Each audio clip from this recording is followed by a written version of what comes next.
I had persuaded Sherlock Holmes to take a brief holiday with me. As we rumbled through the countryside, it was a comforting thought indeed that for a while anyway, there would be no desperate men at the door of our flat in Baker Street, no life and death cases to solve.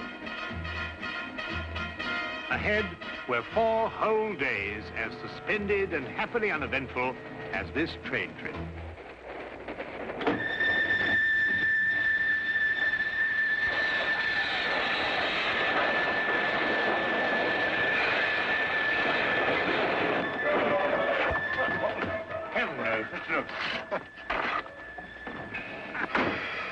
Hear anything? Not a thing. Well, I hope we haven't heard anything. We must be doing 30 miles an hour. Oh, we're doing more than that, I think, Watson. I thought you were asleep, Holmes. Well, not really. I was thinking about that Parkinson axe murder. You know, that unfortunate business in South Africa. And I was wondering... what? You are on holiday. Oh, yes. Yes, of course. Quite right, Watson. Quite right. Mr. Holmes? Yes, I'm Mr. Holmes. I thought I recognized your name on the reserved passenger list. Thought you might be able to help us. We seem to have had a sort of an accident. An accident or an incident? Well, I suppose you could call it an incident. But one of our passengers has disappeared. Disappeared? A boy. He was traveling with this young lady here. Paul is his name. Paul Windmaster. You must find him. I've heard you can do things like that, Mr. Holmes.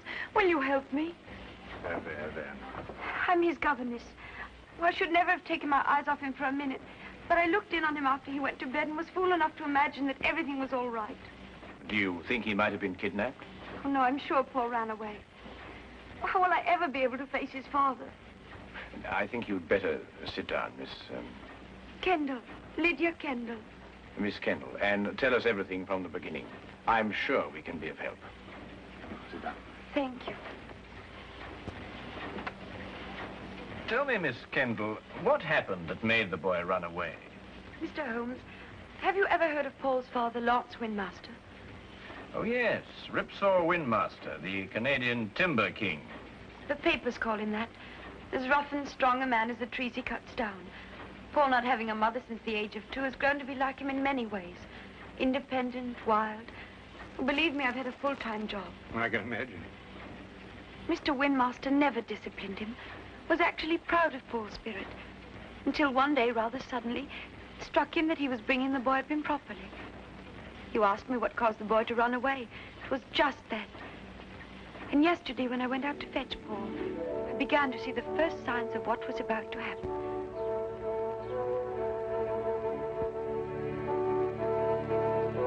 Paul! Paul! Paul, you'll have to come home now and get dressed. We're all packed and ready to go. Yes, Miss Kendall. Hurry now, we can't miss the train.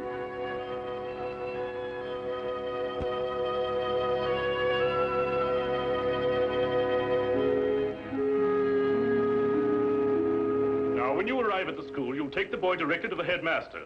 He's received a full letter of instructions from me, and... Oh, there you are, Paul. Your Uncle Cecil's just arrived to say goodbye to you. Here's wishing you success, Paul. Thank you, sir. You will be taught to be a gentleman. Something which, your mother forgive me, I failed to do. Yes, Father. What have you got there? White mice. White? Now look here, Paul. You certainly don't intend to take them to school with you. Well, I can't leave them here. Nobody would look after them. Now that's foolish. Nobody really cares about white mice here, except me. Well, you can give them back to whoever gave you them. You mean Coco? Who? Coco the clown. I'm afraid I introduced him to Coco the day I took him to the circus. They'd become rather good friends. Well, I couldn't give them back. He gave them to me as a gift. Paul, I don't care what you do with them, but you can take them with you, and that's final. All right. Leave them here, then. Good boy. Well, you and Miss Kendall had better be off. Well, what's the matter? I don't want to go to school. What? You didn't go to school? Why should I? Times were different when I was young. You don't know what you're saying. I have my horse and my white mice, and Coco and I are supposed to meet next week. You can't run wild all your life. You'll grow up to be a savage. But Lydia could teach me everything I need to know right here. Miss Kendall isn't a teacher. She's a governess. She knows as much as anyone. Now listen to me, Paul. One day you'll come into possession of everything I own. This estate, my lumber mills, everything. When that day comes, I want you to be equipped to take over. Well, I don't have to go to school for that. And I don't have to wear a tie and jacket either. You'll wear a tie and jacket and you'll like it. And you're starting to school right now. Put me down! I don't want to go to school! I'll run away! Put me down! I'll run away! Well, Miss Kendall, are you coming? Put me down! Put me down! He boarded the train without further protest. The truth is, his attitude seemed to have undergone quite a change. By the time we started out, he behaved almost as if he were looking forward to going to school. But of course, the whole thing was a ruse to put me off my guard. You said before you saw the boy after he went to bed. Now, what time was that? About 8. And what time did you find that he was missing? About an hour later, I heard a thud coming from his compartment and went to investigate. His door was locked from the inside, and I had to get the conductor here to open it for me. How he got out, I don't know, but he was gone. And of course you searched the whole train after that. Oh, every inch of it with the conductor here. I decided to stop the train when we couldn't find him. Oh, conductor, I believe there's a steep gradient just a few miles beyond Darcy. Yes, there is. Now, how slowly would the train be going at that time, do you think? Oh, about 5 miles an hour. Very slowly, sir. Well, in that case, I suggest that we borrow a cart from a farmer in the vicinity of Darcy and go back and search that area. Yes, sir. I'll take care of it immediately, sir. What was the number of the boy's compartment? 37. Well, Dr. Watson and I'll take a look at it. No, there's no need for you to come with us. I think you'd better stay here and rest. Now, you mustn't worry. Small boys make a habit of disappearing and reappearing.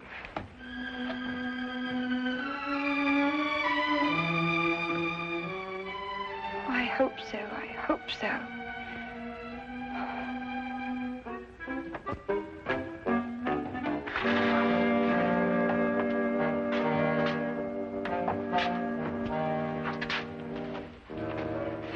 Well, you certainly simplified the search and narrowed down the area to Darcy.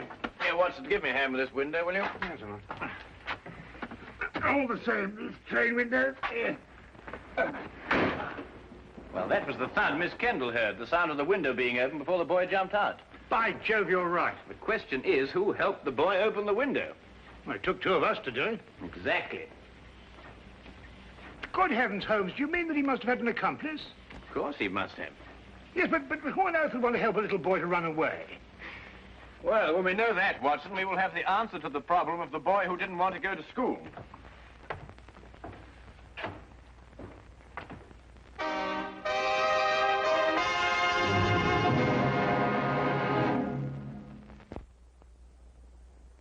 And now we return to the case of the night train riddle. Taking Holmes' suggestion, we borrowed a cart and traced the rail line back to the upgrade near Darcy. We combed the area several times without uncovering a single clue. All of us were soon discouraged and ready to abandon the search. All of us, that is, except Holmes. We've been over this stretch 3 times already, Holmes. Yes, I know, but this is the only place where the boy could have jumped off. But we haven't got a shred of evidence, not a sight of anything, nothing at all. Look. What is it? A boy's cap. Miss Kendall, would you mind coming over here for a moment? Is that the boy's cap? Oh, yes, that's his. Then it has to be here. Look, over here. Here we are, Watson. The footprints of a small boy. Holmes, look, another set. Must be the boy's accomplice. Ah, good work, Watson. They end here.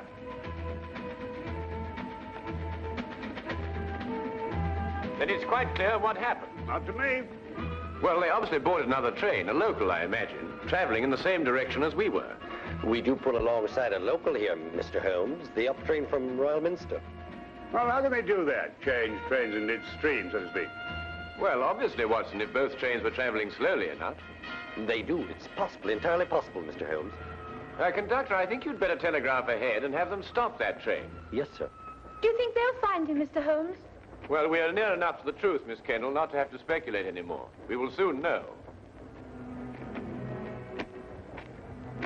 We began a hasty return to the night express, aboard which we hoped to catch the local. Holmes insisted that time was of the utmost importance.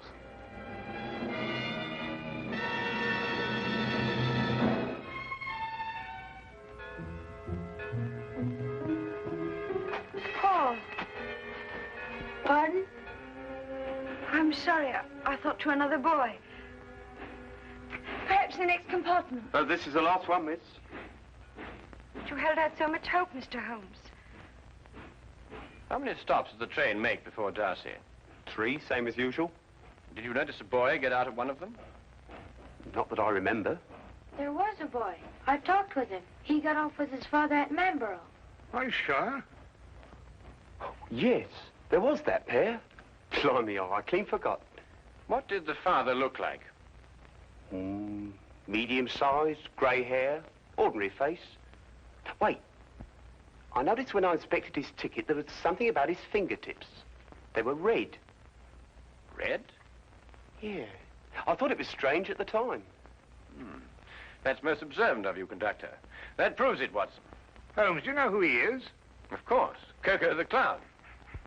Coco the clown? He was the boy's friend. But more than that, there's the red fingertips. The significance of which completely escapes me. Rouge, Watson, the same kind of clown uses. He was evidently in a great hurry to catch the train. He didn't have time to remove it all. Oh, if you're only right, Mr. Holmes. And unless I miss my guess, we'll find them both in Manborough now.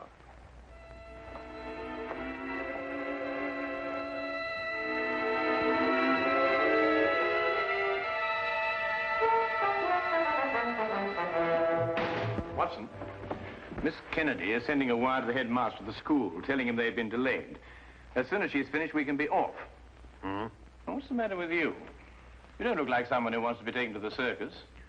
Holmes, do you realize it has taken me the last solid 3 weeks of pleading and cajoling to persuade you to take this trip? And now look where we end up, in Manborough. And don't you underestimate it. We can have a very exciting holiday here. Oh, holiday? We might as well have pitched attendant Lestrade's office. I know, but we couldn't very well refuse to help them. No, we couldn't have refused to help them. But when we eventually find whoever it is who's at the bottom of this thing, please remember one thing. He's my pigeon. Don't upset yourself, Watson. As soon as we can find the boy, we can continue on our journey. Oh, I'm glad you still considered that. Well, shall we be getting along? Oh, by the way, Watson, I didn't mention it to Miss Kennedy, but I believe there's some possibility the boy may be in danger. So I don't think we ought to lose too much time. Not a very convenient place to leave luggage. Holmes! You gotta wait a minute. We've left all our bags in the train. There's no time to worry about that now, Watson. Come along. But look, Holmes, we've got everything in them for our 4 days. All right, I'll find Miss Kendall and get a carriage, and we'll meet you in the street. Now, hurry up. Right.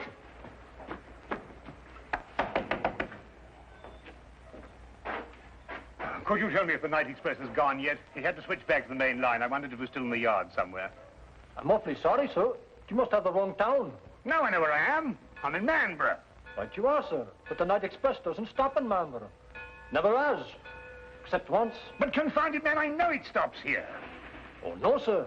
The only time the night express ever stopped in Marlborough was in the summer of '88. A wheel fell off the locomotive. Right out front here it happened. It stopped all right that night. Now, look here, this is urgent. I happen to know the night express stops here because I got off the thing at this station. Now, will you kindly go and find out if it's still here? Well, I have to go down to the yard area. In about 5 minutes, I'll ask the signal box. 5 minutes? Oh, never mind. Watson, come along. The carriage is waiting. But...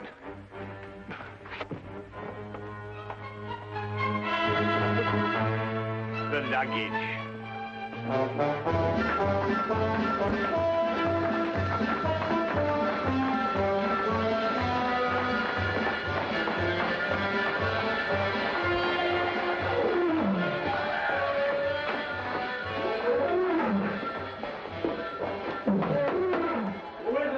Cecil, open up.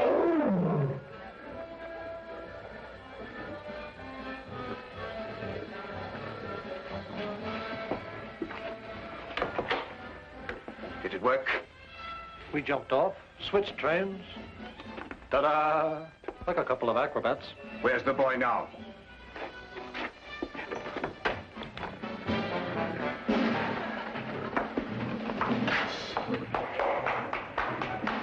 Exactly where I want him.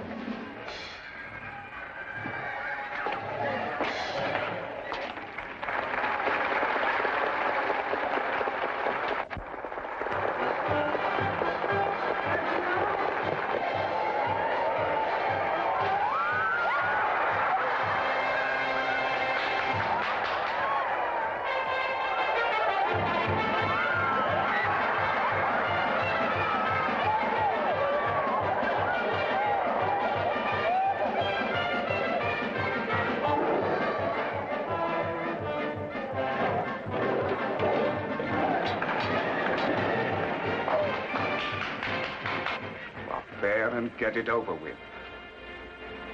I was waiting for a down payment. How much? £100 should do it.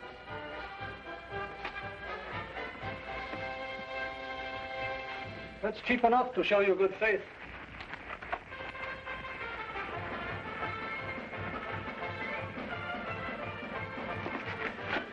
I'll expect the rest when I've finished.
Watson, take this gun and fire it up into the air. To the air? Yes, just to pin him down.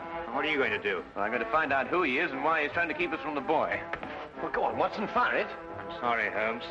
This one's mine. What? Watson! Watson, here!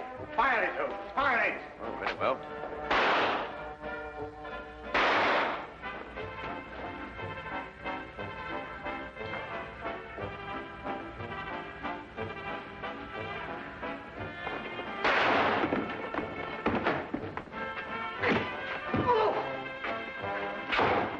Come along, Miss Kendall. Watson, you're a fool to have taken such a risk. No, with you covering me, I couldn't miss. Get up.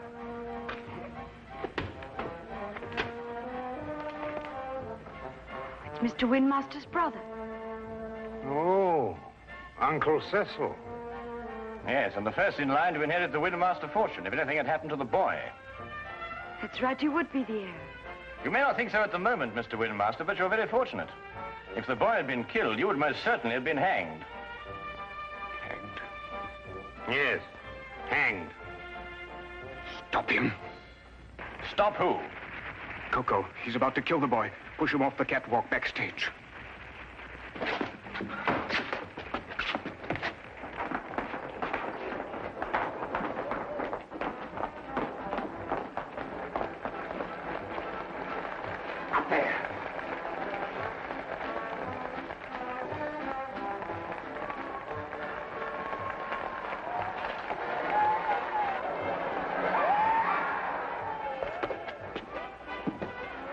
Coco?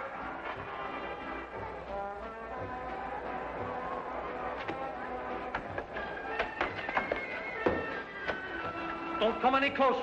I'm coming down.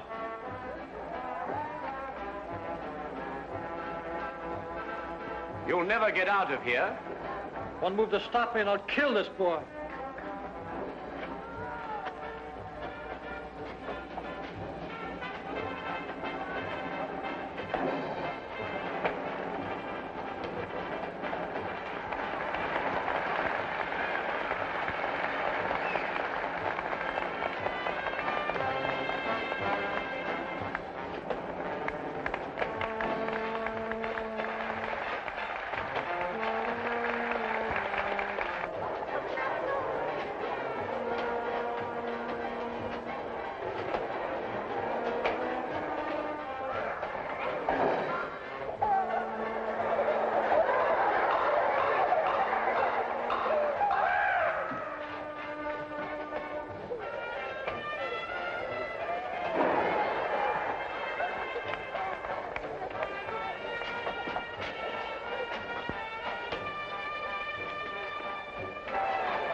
Perfect timing, Watson.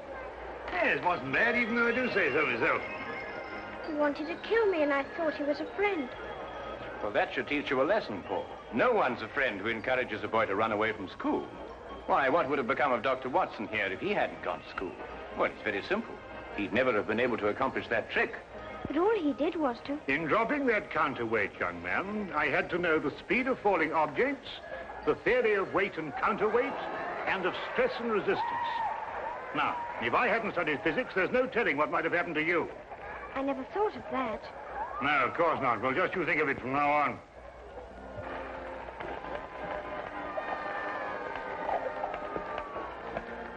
Watson, did you really have all that in mind when you pulled that rope? Oh, I'm a bit of it, of course. Oh, did you? Uh-huh. Come on, you. And you.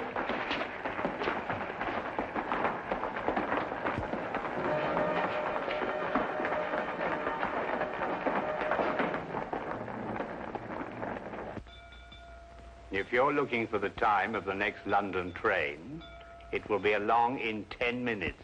Huh? Oh, no. I was just wondering where our bags would be by this time. This train seems to be somewhat off schedule. I'd estimate that our clean shirts are about 30 miles north of Edinburgh at this moment. Oh, confound it, Holmes. Why dwell on that? Oh, don't take it so hard, old chap. We'll give it another try one of these days. Well, sir, it certainly was a shock to me. Oh, it's you again. You were right, sir. The express did stop in Manborough tonight. Can't understand it. The first time since the summer of '88. Fact is, it was running wild through here tonight, they tell me. Came roaring through on the local line first, and back through here to switch over to the main line again. Can't for the life of me figure what they were up to. Left a couple of bags on our platform. No hint of a reason, just found them there. A couple of bags, did you say? Why, yes, sir. A suitcase-like. Don't know anything about them. One marked J.W. and the other S.H. Suppose we'll have to keep them in the office for the 30 days required. My dear sir, if you'll just lead me to your office, I think I can relieve you of those suitcases within 30 seconds. My name is John Watson. Mine will be the one marked J.W. Oh, you mean, I say, and this here gentleman is S.H.?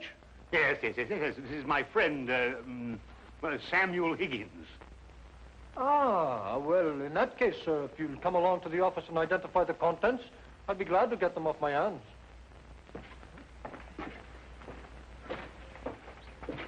Samuel Higgins? Yes. You see, we have 3 whole days left. And I'm quite sure that nobody will want to interfere with the holiday of Samuel Higgins.